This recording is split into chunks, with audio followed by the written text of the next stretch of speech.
கர்த்தர் நல்லவர். ஆமென் சொல்லுங்க. ஹல்லேலூயா. கஷ்டங்கள் இருந்தாலும் நஷ்டங்கள் இருந்தாலும் வியாதிகள் இருந்தாலும் குடும்ப பிரச்சனை இருந்தாலும் சமுதாய பிரச்சனைகள் இருந்தாலும் எந்த ஒரு காரியமானாலும் நான் கர்த்தரை தேடுவதில் ஒரு நாளும் பின்வாங்க கூடாது. நாம் கர்த்தரை எப்பொழுதும் என்ன செய்யணும்? தேடணும். ஒரு 1 2 3 4 5 6 7 8 ஒரு 10 வசனம் இருக்கு. 2 நிமிஷமா எடுத்தா இந்த டயத்துக்கு முடிச்சிடலாம்னு நம்புறேன். கர்த்தர் உதவி செய்வார். புதிதாய் வந்திருக்கிற பிள்ளைகளுக்காக நன்றி சொல்லுகிறேன்.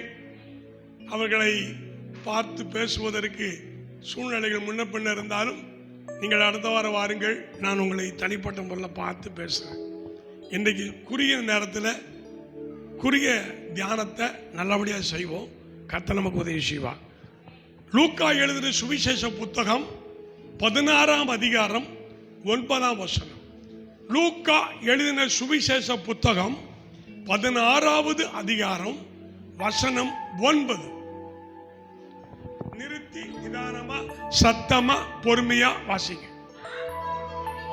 சரி, நீங்கள் சாகும்போது உங்களை நித்தியமான வீட்டில்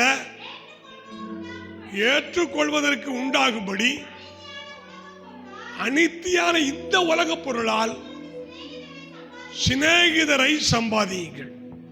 இன்றைக்கு செய்தியின் தலைப்பு சம்பாதியுங்கள். போன வாரமே இந்த வார்த்தை கொடுத்துட்டாரு. நான் இந்த நாளில் தியானத்துக்கு வசனங்களை தான் நான் வாசிக்க முடியும். பெரிய பிரசங்கெல்லாம் பண்ண முடியாது. நீங்கள் எல்லாம் புரிஞ்சுக்கிறேன்னு நம்புகிறேன். அந்த நம்பிக்கையில் சந்தோஷமாக தியானம் பண்ணி கடந்து போவோம். கர்த்தர் நமக்கு உதவி செய்வார். நம்ம செத்துட்டா நம்ம மோட்சத்துக்கு போவோம். போக மாட்டோமா? என்னத்த கண்டை அப்படிங்கிற மாதிரி இருக்கு. போவோம்னு நம்பிக்கையோடு சொல்லணும்.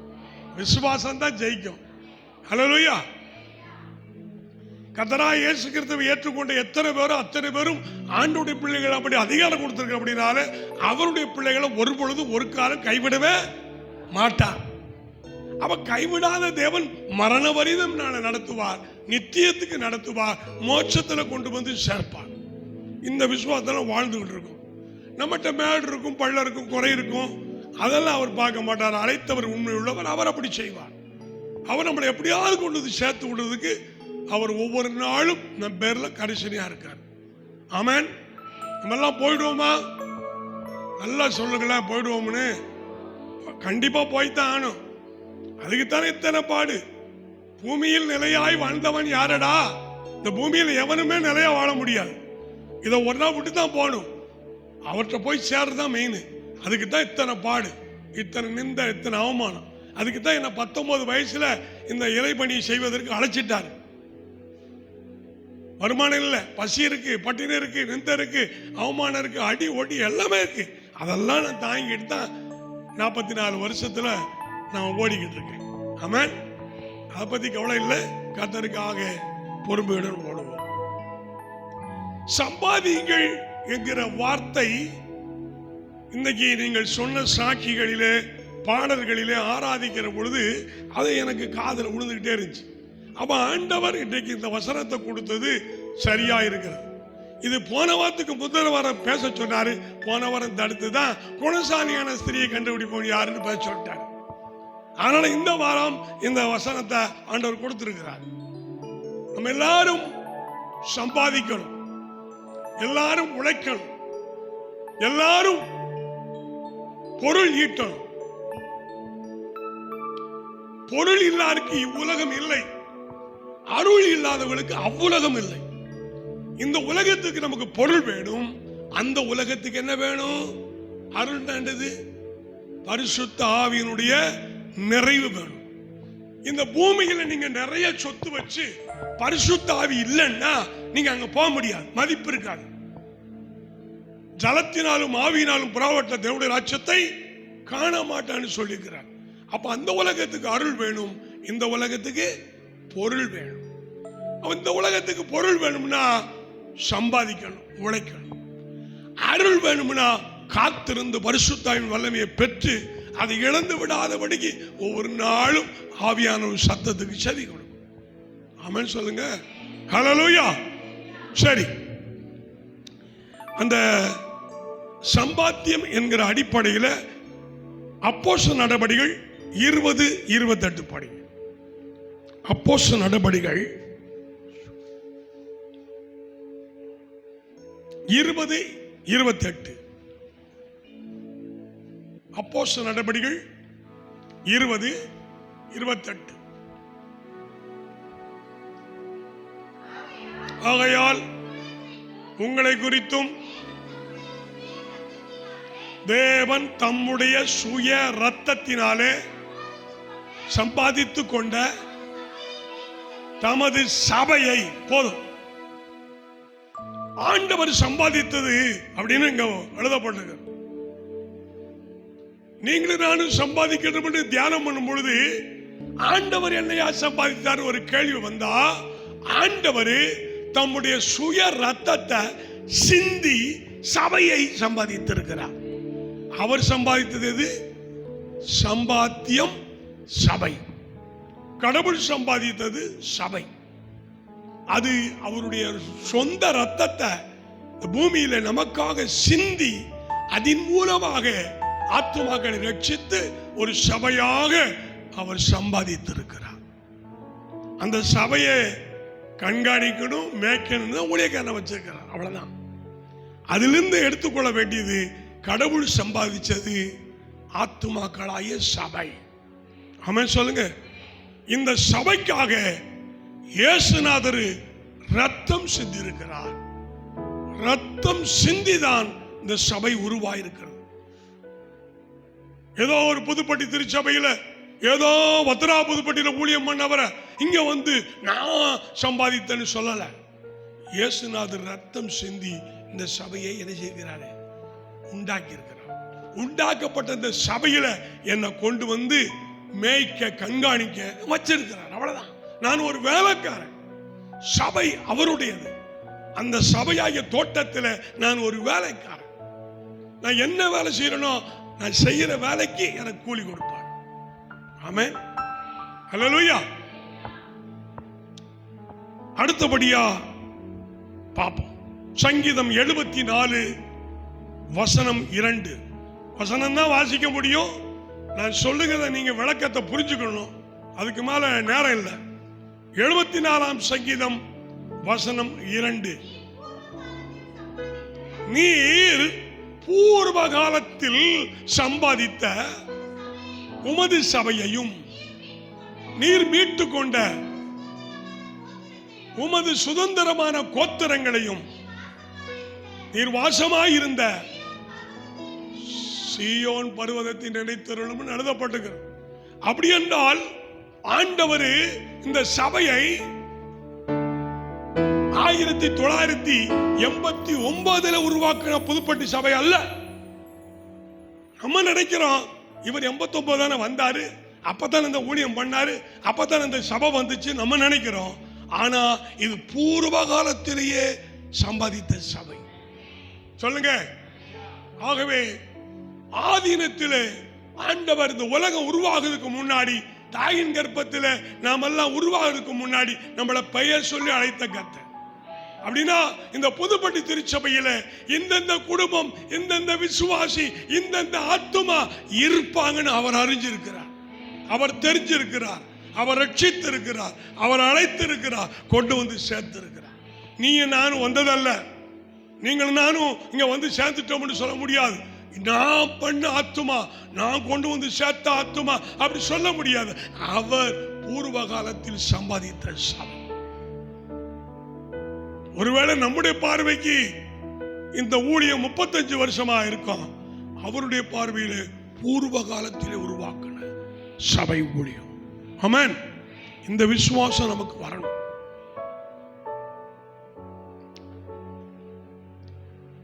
அப்ப ஆண்டவர் இயேசு கிறிஸ்து பூர்வ காலத்திலேயே சுமார் 2000 ஆண்டுகளுக்கு முன்னாடி அல்லது ஆதாம் படைக்கப்பட்ட காலத்துல உனக்கும் உன் ஸ்திரீக்கும் வித்துக்கும் பகை உண்டாக்குன்னு சொல்லி அன்னைக்கு சொன்ன வாக்குத்தத்தத்தின்படி இந்த சபையை அன்றே தீர்மானம் பண்ணி அவர் பூமியில மனிதனாய் வந்து பிறந்து இரட்சகராக காணப்பட்டு அற்புதங்களை செய்து 33 வருஷம் உயிரோடு இருந்து தமது 33ஆம் வயதில 3 ஆணிகளிலே சிலுவையில அடிக்கப்பட்டு ரத்தம் சிந்தி மரித்த பொழுது சபை வந்து விட்டது. கைத்தட்டுகளே, ஹல்லேலூயா.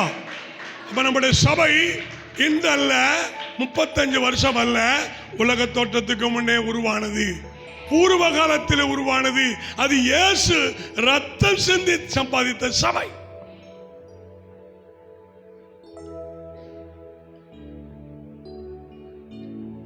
அது ஆண்டவரை விட்டுருவோம், நம்மளை குறித்து தியானம் பண்ணுவோம்.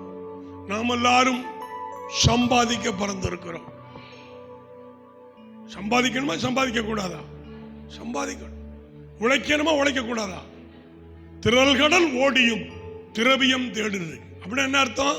கடல் கடந்து கூட போ, வேலை செய், சம்பாத்தி, சொத்து சேரு அப்படின்னு அந்த உலக பழமொழி சொல்லுது. இந்த அம்மா என்ன சொல்லுது? நான் சாகர மாதிரி இருந்தாலும் டெய்லி 1000 ரூபாய் சம்பாதிக்கணும். தப்பல்ல, அது ஆசை அல்ல, அது உழைப்பினுடைய ஒரு புறம். உழைக்கணும், எல்லாரும் உழைக்கணும். நான் ஏற்கனவே சொன்னதுதான், பாவக்காய் வித்த காசு கசக்காது, கருவாடு வித்த காசு வீசாது. அப்ப என்ன செய்யணும்? ஏதாவது உழைக்கணும், வருமானத்தை ஈட்டணும். நான் உழைக்கலாம் மாட்டேயா, டயத்துக்கு கொட்டிடணும், எனக்கு சொக்கனுக்கு சக்தி அளவு எனக்கு வந்துடும் சொல்லக்கூடாது. உழைக்காதவன் சாப்பிடக்கூடாதுன்னு வேதம் சொல்லு.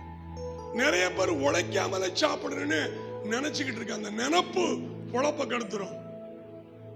உழைங்க, என்னன்னாலும் செய்யுங்க, எந்த வேலைனாலும் செய்யுங்க, உழையுங்க. உழைப்புக்கு ஊதியம் உண்டு, உழைப்புக்கு உயர்வு உண்டு. உழைக்கும் கரங்கள், நம்முடைய கரங்கள் மாறணும். ஆமாம் சொல்லுங்க. சரி, நம்ம பைபிளுக்குள்ள போய் எப்படியெல்லாம் சம்பாதிச்சாங்கன்னு பார்க்கிறோம். வேகமா ஓடி 10-20 நிமிஷத்துல முடிச்சிருவேன். ஆதியாகமம் புத்தகம் 30ஆம் அதிகாரம் 26ஆம் வசனம். ஆதியாகமம் 30 வசனம் 26. நான் உமக்கு ஊழியம் செய்து சம்பாதித்த என் மனைவிகளையும் என் போல். யாக்கோபு கேட்கிறாரு மாமனை பார்த்து, ஓ மாமா, நான் உனக்கு ஊழியம் பண்ணேன், உம்மா ஆட நான் மேய்ச்சேன், ஒரு மனைவிக்காக இத்தனை வருஷம் உழைச்சேன், 2வது மனைவிக்காக இத்தனை உழைச்சேன், அடுத்து சொத்துக்காக என்ன செஞ்சேன், உழைச்சேன், 3 வகையா உம்மட்ட உழைச்சேன். அதுல ஒரு உழைப்பு பத்தி சொல்றாரு, நான் சம்பாதித்த மனைவி பிள்ளைகள் அப்படின்றார். யாக்கோபு தன்னுடைய மாமன் ஆடை மேய்க்கிறான். அவனுடைய ஆடு மேய்க்கிற நோக்கம் என்ன? அவன் சொன்ன வருஷம் வரைக்கும் மேய்ச்சிட்டா ஒரு பொண்டாட்டியை கொடுத்துருவாரு. அவன் ஆசைப்பட்ட பொண்டாட்டியை கொடுக்காம தகப்பன் தன் சட்டத்தின்படி மூத்தவள் இருக்கும் பொழுது இளையவனை கொடுப்பது வழக்கமல்ல என்று நியாயம் பேசி, நீர் இன்னும் ஒரு 7 வருஷம் உழைச்சீர்னா நீர் விரும்பின பொண்ணையும் தானேன்னு அந்த காலத்து வழக்கத்தின்படி அவன் ஆசைப்பட்டு உழைச்ச 7 வருஷத்துல விருப்பம் இல்லாத மூத்த பிள்ளைய கட்டிக்கிட்டான். ஆசைப்பட்ட மனைவியை கட்டுறதுக்கு மறுபடியும் 7 வருஷம் ஆடு மேய்ச்சான்.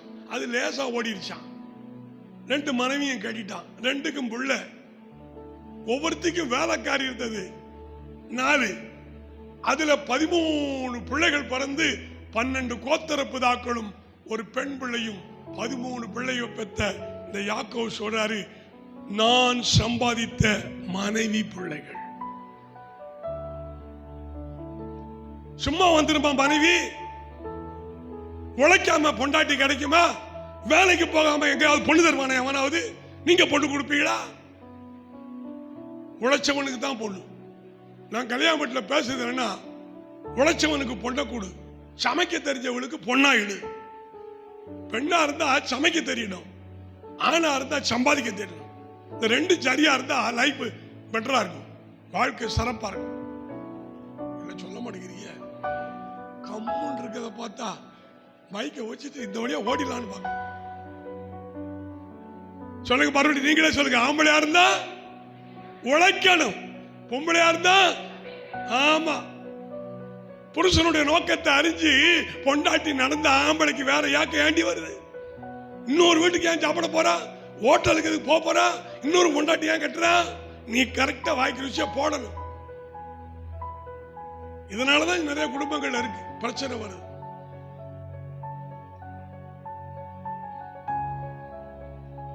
ஒரு நாள் தெரியாம பக்கத்து வீட்டுல ரசத்தை வாங்கி புருஷனுக்கு கொடுத்துட்டா. அந்த ரசத்தை ஊத்தி சாப்பிட்டா டேஸ்டா இருந்திருக்கு. ஏமா இது என்னம்மா இவ்வளவு டேஸ்டா இருக்குன்னு? இல்லைங்க, நேரம் ஆயிடுச்சு, ரசம் வைக்க முடியல, பக்கத்து வீட காட்ட ரசம் வாங்கி கொடுத்து. அப்படியா? இவன் கொஞ்ச நாள் தினமும் அந்த ரசத்தை வாங்கிட்டு சாப்பிட்டான். நம்ம புருஷன் அவளையே தான் பாராட்டுறான். நம்ம பார்த்து பார்த்து ருசிச்சு வைக்கிற குழம்பெல்லாம் குறை சொல்லிட்டு அந்த ரசத்தையே போராட்டுறான்னு கழுத மூத்திரத்தை ஒரு கப்பு நிறைய பிடிச்சு கொண்டு வந்து வச்சுட்டான்.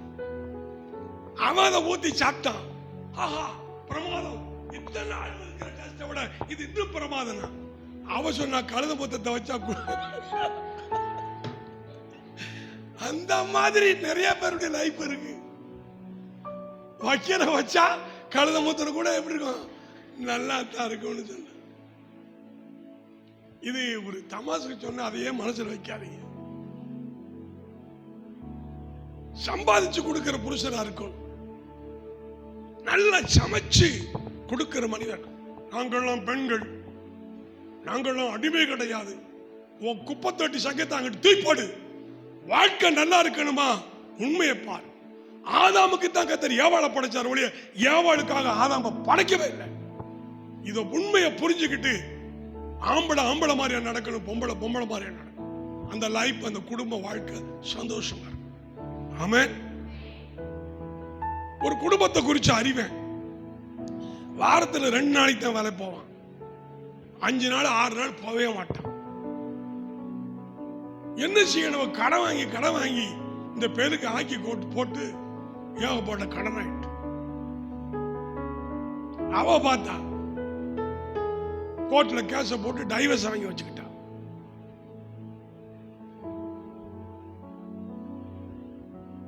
மேலை நாடுகள்ல கொரட்டை போட்டா கூட டைவர்ஸ் கொடுத்துருவானா. ஆம்பளை அரிசி கூடாது. இவன் போடுற கொரட்டையில நல்லா தூங்க முடியல எஜமான், எனக்கு விவாகரத்து வேணும்னு கேட்டா அங்க வெளிநாட்டில் கொடுத்துறாங்க. என்னென்னமோ காரணம் இருக்கு விவாகரத்துக்கு. இவள் உழைக்காத வேலை வச்சு நான் எத்தனை நாளைக்கு மல்லு கட்டணும் காசு கொடுத்து வேலைக்கே போக மாட்டேங்க. சட்டியா சோறு ஆக்கா. நான் கடன் வாங்கி எத்தனை நாளைக்கு தான் ஆக்கி கொடுத்தேன். டைவர்ஸ் கொடுத்துறேன். ஆகினாலே தயவு செய்து ஆண்களா இருக்கிறவர்கள் கூடுமான வரை எப்படியாயிரம் வேலை செஞ்சு கொஞ்சம் காசை கொண்டு மனைவிட்ட கொடுங்கள். அம்மா கையில கொடுங்கள். அவ்வாறு 100 மாத்துவான்னு உலகத்துக்காரன் பாடினான். சிலவ 6 100 மாட்டான், 100 6 ஆக்கிறவளும் இருக்கா. அது பொம்பளைகளுடைய தன்மை. புத்தி உள்ளவள் வீட்டை கட்டுவாள் இருக்கு, புத்தி இல்லாத கடன் வாங்கி வீட்டை இடிச்சிருவான் இருக்கு. இந்த குழுக்காரவன் வச்சுக்க அவனை கொண்டுலான்னு நினைக்கிறேன். தூக்கி கொடுத்துருது குழுவுல. பிற வந்து கேட்கறது இல்லையாங்கிறது. அவன் கெட்ட வார்த்தை சொல்றான், அசிங்கமா பேசுறான். அதுல எத்தனையோ தற்கொலை பண்ணி சாகுறான். அவன் மேல தப்பு இல்ல. நீ ஏன் குழுவுக்கு போற? இருக்கிறத வச்சு மனரம்பியமா வாழு. 7 வகை கூட்டு, 8 வகை பொரியல் நல்லா தூண்டுறது. சம்பளம் வாங்கி 10ஆம் தேதி வரைக்கும் அப்படி பகுமானமா டவுனுக்கு தான் காய்கறி தான் கறி தான் எல்லாம் திட்டுறது. 20ஆம் தேதி 30ஆம் தேதி இஞ்சி தின குறை கிடக்க என்னக்கா உட்காந்துக்கிட்டு இருக்க? ஆச்சு இல்லை. ஏன் பட்ஜெட் போடு, குடும்ப செலவுக்கு பட்ஜெட் போடு. எங்களுக்கு குடும்ப செலவு மொத்தம் 21,000 வருது. அவ்வளவுதான் காணிக்கை கத்தர் கொடுக்காரு. நாங்க அதுல திருப்தியா ஓடுறோம் கடன் வாங்காம. அந்த 21க்குள்ளயும் நான் ஏழை எளியவளுக்கு என்னால் முடிஞ்சதை குறைஞ்சபட்சம் மாசம் ஒரு 1000 ரூபாய் என்ன செய்யறேன் செலவழிக்கிறேன். அவ்வளவு என்னால செலவழிக்க முடியும். அது எந்த ரீதியிலாவது ஒரு 1000 ரூபாய் ஏழைகளுக்கு கஷ்டப்படுறவர்களுக்கு நான் கொடுத்து உதவுறேன். மீதியை வைத்து குடும்பத்தை நடத்துறேன். 3 சிலிண்டர் வாங்கணும். சரக்கு வாங்கணும், 4 கரண்ட் பில் கட்டணும். நம்ம சந்தாவர நிறைய பேர் கொடுக்காம இருக்காங்க, ஒரு சிலர் தாம்பதாபம் கொடுக்காங்க, அது காணல. நீங்க வருஷம் முழுவதும் உங்க சந்தாவை கூட்டி 6 கரண்ட் பில் வருது. அந்த 6 கரண்ட் பில்லுக்கு கூட்டி பார்த்தீங்கன்னா வரதே இல்லை. நான் உங்களை எதையுமே குறை சொல்லல, நீங்க கஷ்டப்படுறது எனக்கும் தெரியும். எப்படியோ நான் வாழ்க்கையை ஓட்டுறேன், ஏன்னா எல்லாத்தையும் அனுசரிச்சு போடுறேன். உங்க வீட்டுல வருமானம் என்னன்னு எழுதுங்க, அதுல ஒரு பங்கை எடுத்து வச்சிருங்க, அதை ஆண்டவருக்குன்னு கொடுங்க, மீதியை நீங்க குடும்பத்துக்கு செலவழிங்க. சும்மா கணக்கு வழக்கு இல்லாத வீட்டுல நித்தமும் சண்டையா. அதனால வரவு செலவு அறிஞ்சு செலவழிங்க. வரவு 8 செலவு 10. அப்ப 2 என்ன செய்யும்? துண்டனா துண்டுல ஒத்து போட்டு எழுப்பான், வேண்டா காசு. ஆகவே நாம் நிதானமாய் செலவழித்து நிதானமாய் போகும் பொழுது நாம் கொடுக்கலாய் கர்த்தர் மாற்றுவா. இல்லைன்னா வாங்கினவளாவே வருஷம் முழுது இருப்போம். வாங்குற வாழ்க்கை மாறணும். நான் ஆண்டவர்ட்ட அப்படித்தான் ஜெபம் பண்றேன், என்ன கொடுக்கணும், மாத்து ஜெபம் பண்ணல, கொடுத்தும் பார்க்கிறேன். கொடுத்து நல்ல பேர் வந்திருக்கு, கொடுத்தும் கெட்ட பேர் வந்திருக்கு. சபைக்குள்ள வேலை கஷ்டப்படுறவங்களுக்கு ஏதாவது செய்யணும்னு ஒரு வேலை வாங்கி கொடுக்கறது, ஒரு வண்டி வாங்கி கொடுக்கறது, சில பொருள் வாங்கி கொடுக்கறதுன்னு முறையில் செயல்பட்டேன். ஒருத்தி வந்து கேட்டா, யோ பாஸ்டர், நீ வண்டி வாங்கி கொடுத்தா என் வாழ்க்கையை கெடுத்தேன்னா. நான் வண்டி வாங்கி கொடுத்து அவ குடும்பத்தை கெடுத்தானா? அவன் புருஷன் பட்டு தப்பண்ணா நான் என்ன செய்ய முடியும்? இதை ஏன் நான் சொல்றேன்னா, நீங்க தப்பா நினைக்காதீங்க. எப்படி ஆயிலும் நம்முடைய குடும்பங்கள், ஒவ்வொரு குடும்பமும் வாழணும், வளரணும், செழிப்படையணும், கொடுக்கிறவளாக என்ன செய்யணும், நீங்க மாறணும்னு எதிர்பார்க்கிறேன். ஆமென் சொல்லுங்க. அடுத்த வசனம் போயிடுவோம் வேகமா. ஆதி 31, அதிகாரம் 31:18, 31:18. ஆதியாகமம் 31:18.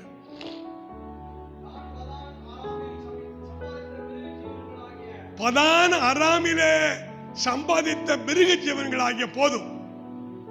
அதே யாக்கோபு பதான் அராம் என்கிற இடத்துல சம்பாதிச்சானா. ஏற்கனவே மனைவி பிள்ளைகளை சம்பாதிச்சான், இப்ப இன்னொரு இடத்துல என்ன செய்யறான்? மிருக ஜீவன்களை சம்பாதிக்கிறான். யாக்கோபு நல்ல சம்சாரியா இருக்கணும். ஒரு பசுமாடு இருந்தா போதும், நல்ல சம்சாரியா இருக்கலாம். உலக்கு பால் நேரத்துக்கு குடிக்கணும்னு ஆசை இருக்கு. மாடுன்னு சாணியை தொடணும்ல, பாய்ச்சிட்டு சாணியை தொட்டாத்தான் உலக்கு பால் குடிக்க முடியும், குடும்பமா பால் குடிக்க முடியும்.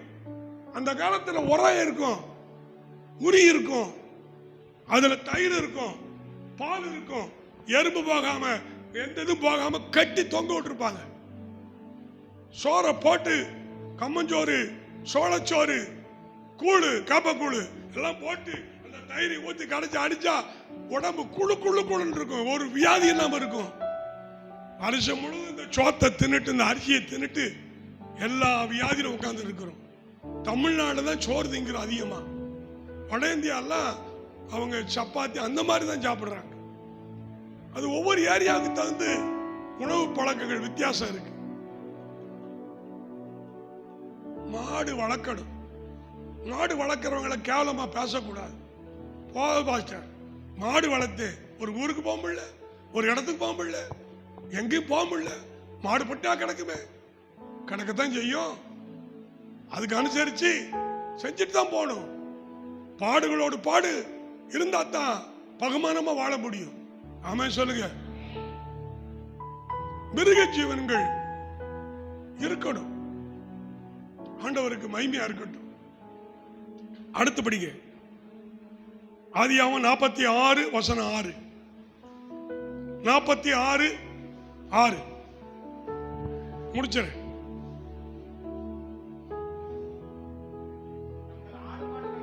தங்கள் ஆடு மாடுகளையும் கானான் தேசத்திலே சம்பாதித்த பொருட்கள். இப்போ மனைவி பிள்ளைகளை சம்பாதிச்சான், ஆடு மாடுகளை சம்பாதிச்சான், இப்போ பொருட்கள் சம்பாதித்தான். சில வீடுகளில் சேர் இருக்காது, உட்காந்து சாப்பிடுறதுக்கு டேபிள் இருக்காது, படுக்கிறதுக்கு பாய் இருக்காது, தலைக்கு தலையாணி இருக்காது, போத்திக்கிறதுக்கு பெட்ஷீட் இருக்காது. யாராவது வீட்டுக்கு விருந்தாள் வந்தா இருங்க கொஞ்சம் பொறுக்க பக்கத்து வீட்டு நான் சேர கொடுங்க. அந்த நிலைமை மாறணும். நம்ம வீடுகளில் சகல விதமான பொருள்கள் உடைமைகளாக இருக்கணும். அப்படித்தான் செல்வமாய் வாழ்ந்தான்னு இஸ்ரவேலை பத்தி ஆண்டவர் சொல்றாரு. நமக்கு தேவையான பொருள் வேணும். தேவையில்லாத பொருளை வாங்கி மேல ஒரு பரன் போட்டிருப்பாங்க, அண்டா குண்டா எல்லாம் வச்சிருப்பாங்க. அது தேவையில்லை. என் பையன் அதெல்லாம் தூக்கிட்டு போய் 2000 ரூபாய்க்கு வித்துட்டா. அது வித்தா எப்படி 10,000 5,000 போகும். அவன் 2000 வித்துட்டா, தெரியாது, அதனுடைய மதிப்பு தெரியாம. அது தேவையில்லை. அது ஏன் வச்சுட்டு கிடக்கீங்க? சில ஆளுங்க அழகான செம்பு, அழகான டம்ளர், அழகான பிளேட்டு எல்லாம் அழகழகா இருக்கும்.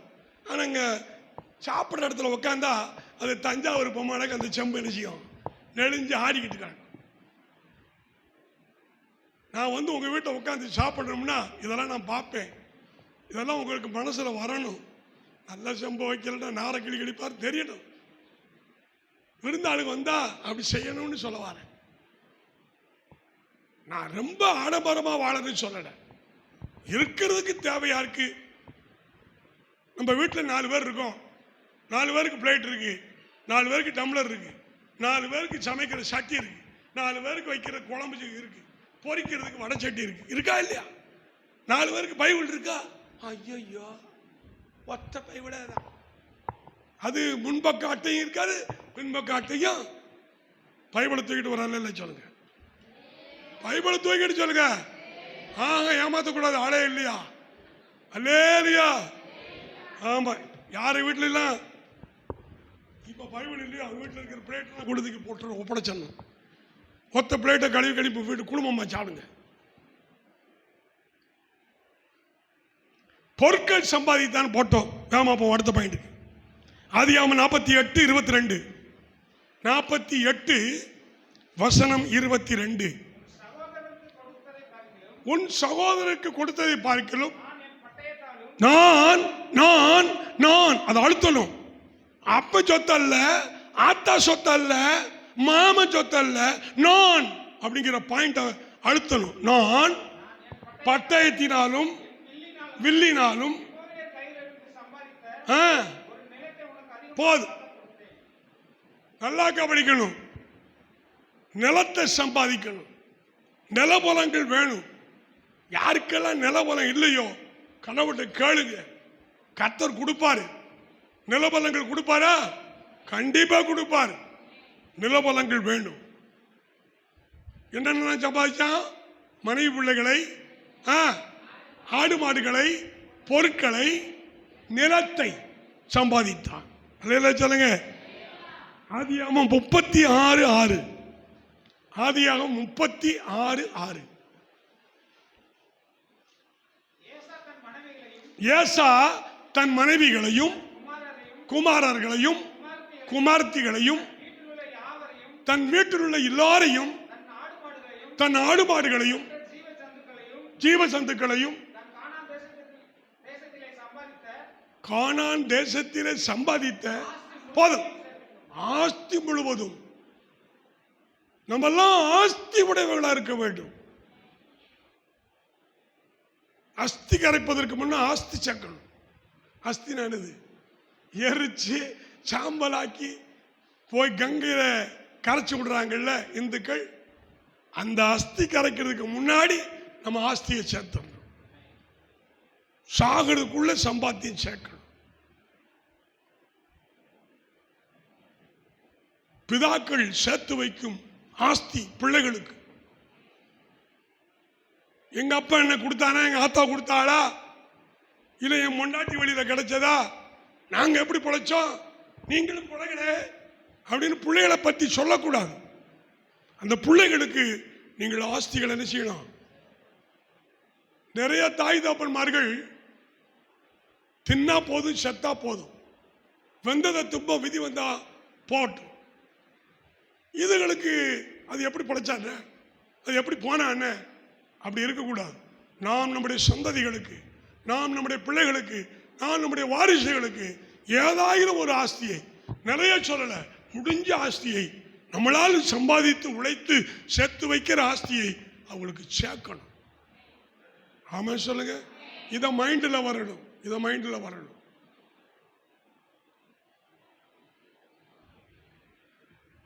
இதெல்லாம் இந்த பூமிக்குரிய உலக பொருள் சொன்னேன், உலக சம்பாத்தியம் சொன்னேன். ஆவிக்குரிய சம்பாத்தியத்தை எப்படி அப்படின்னு பார்ப்போம். 2 வசனம் இருக்கு, முடிச்சிடறேன் டயத்துக்கு. நீதிமொழிகள் 4:5, 4ஆம் அதிகாரம் 5ஆம் வசனம். நீதிமொழி,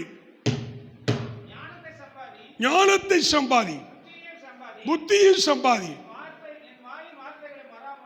என் வாயின் வார்த்தைகள் மறவாமலும் இரு.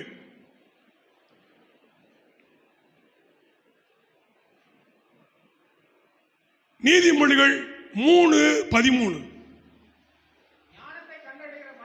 ஞானத்தை கண்டடைகிற மனுஷனும் புத்தியை சம்பாதிக்கிற மனுஷனும். நீ என்னத்தை சம்பாதிச்சாலும் சம்பாதிக்காட்டாலும் கண்டிப்பா ஞானத்தை புத்தியை சம்பாதிக்கணும் போட்டு. சரீர பிரகாரமா உலக பிரகாரமா மனைவி பிள்ளைகளை சந்தையை சம்பாதிக்கல, மிருக ஜீவங்களை சம்பாதிக்கல, பொருள் சம்பாதிக்கல, நிலம் சம்பாதிக்கல, ஆஸ்தியை சம்பாதிக்கல, பரவாயில்லை. ஆனா ஆவிக்குரிய ரீதியில என்னத்தை சம்பாதிச்சாலும் சம்பாதிக்காட்டாலும் ஞானத்தையும் புத்தியும் சம்பாதி என்று. எத்தனை பேர் ஞானத்தை புத்தியை சம்பாதித்திருக்கிறேன், உங்கள்கிட்ட ஞானம் இருக்கு, உங்கள்கிட்ட புத்தி இருக்கு அப்படின்னு சொல்ல வேண்டும். சொல்லுகிற அளவுக்கு நாம் ஞானவான்களாய் புத்திமான்களாய் மாறணும். 10 பேர் தீவட்டிகளை பிடிச்சு இயேசுநாதர் வர்றாரு சந்திக்க போகணும்னு போனாங்க. அந்த 10 கன்னிப்பெண்ணுக்கு கையில 10 தீவட்டி இருக்கு. போறாங்க. அவர் வருவதற்கு, மணவாளன் வருவதற்கு லேட் ஆயிடுச்சு, தாமதம் ஆயிடுச்சு. 5 பேரு புத்தி உள்ளவளாக இருந்தார்கள், 5 பேரு புத்தி இல்லாதவளாக இருந்தார்கள். நம்ம எல்லாரும் புத்தி இல்லாதவளாக இருக்கணுமா, புத்தி உள்ளவர்களாக இருக்கணுமா? அந்த புத்தி உள்ளவர்கள் என்ன பண்ணா, தீவட்டியும் கொண்டு போனார்கள், தீவட்டி அணையாத அளவுக்கு தொடர்ச்சி எறிவதற்கு எண்ணெயும் கொண்டு போனார்கள். அப்ப தீவட்டியை நீங்க கொண்டு போனோம், தீவட்டியோடு கூட எண்ணெயும் கொண்டு. இந்த உலகத்துக்கு நம்ம எல்லாம் வெளிச்சமா இருக்கிறோம், உப்பா இருக்கிறோம், தீவட்டியா இருக்கிறோம். நம்மகிட்ட எண்ணெய் குறைஞ்சிடக்கூடாது. பரிசுத்த ஆவியாகிய அபிஷேகம் குறைஞ்சிடவே கூடாது. எந்த ரீதியிலும் பரிசுத்த ஆவியை நம்ம இழந்துடக்கூடாது. ஆவியானவரை தேடாமல் இருக்கக்கூடாது. ஆவியானவரை துக்கப்படுத்தவே கூடாது. அவர் எப்போது நம்ம இடத்துல அனலா இருக்கணும்.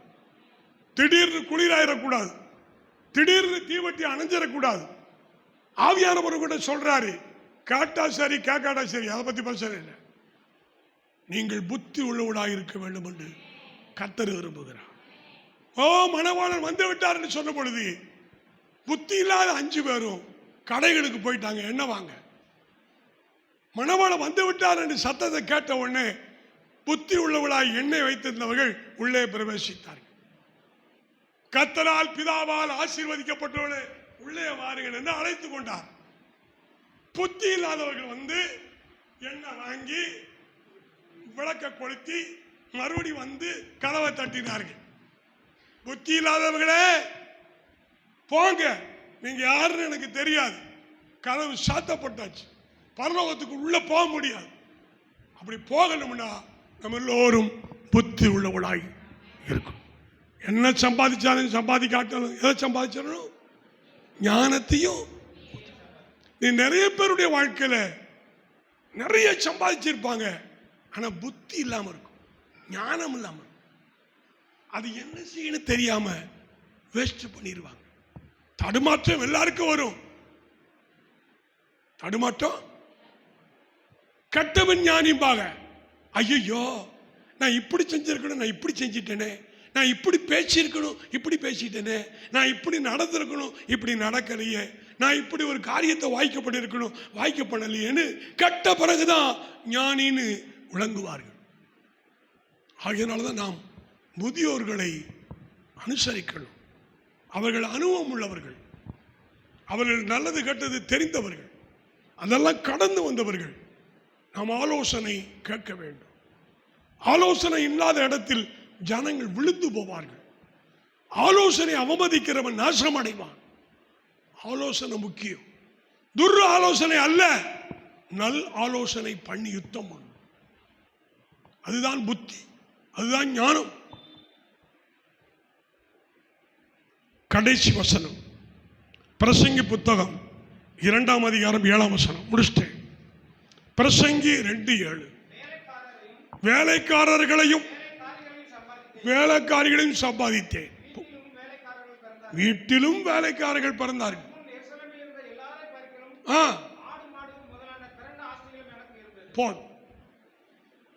பிரசங்கி புத்தகத்தில் சொல்கிற வசனத்தின்படி அவன் எல்லாத்தையும் சம்பாதிச்சான். என்ன சம்பாதிச்சானா?